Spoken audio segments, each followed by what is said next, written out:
Aujourd'hui, on plonge dans une histoire absolument terrifiante. C'est l'affaire Michel Fourniret. Un nom qui, à lui seul, fait froid dans le dos. On va essayer de décrypter le parcours de cet homme qui, derrière une apparence des plus banales, était en réalité un monstre, l'un des pires tueurs en série que l'Europe ait connu. Et la question qui est au cœur de toute cette affaire, c'est vraiment celle-ci. Comment un individu pareil a-t-il pu passer entre les mailles du filet pendant si longtemps? C'est un peu le fil rouge de notre analyse.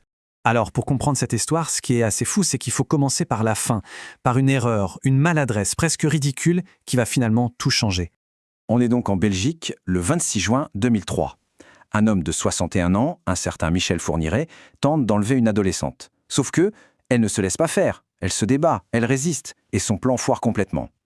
À première vue, on pourrait croire à un simple fait divers, mais cette arrestation va en fait ouvrir une véritable boîte de Pandore. Parce que quand les policiers fouillent sa camionnette, ils ne tombent pas sur du matériel de cambrioleur. Non, ils trouvent un véritable kit d'enlèvement. Des menottes, des cordes, du ruban adhésif.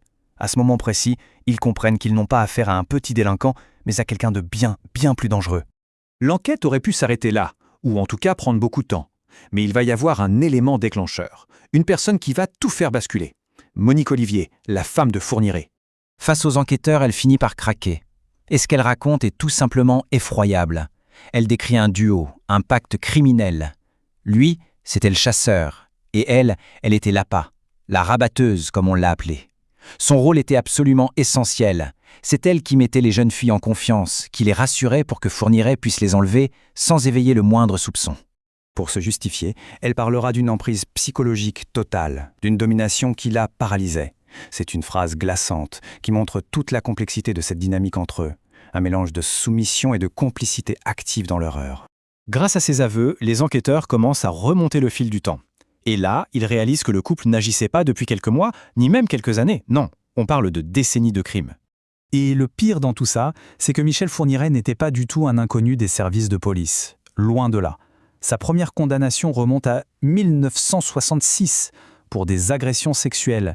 C'était un signal d'alarme, un énorme drapeau rouge qui, malheureusement, n'a servi à rien. C'est vraiment à sa sortie de prison en 1987 que la mécanique de l'horreur s'enclenche. Il se marie avec Monique Olivier et quasiment dans la foulée, il commet son premier meurtre, celui d'Isabelle Laville. Après, il y a eu Farida Amiche, Jeanne-Marie Desrameaux, des noms, des visages qui s'ajoutent à une liste macabre pendant plus de 15 ans. Une série noire qui s'étire jusqu'à la disparition de la petite Estelle Mouzin en 2003, seulement quelques mois avant son arrestation. Bon, une fois le couple arrêté, la phase judiciaire commence.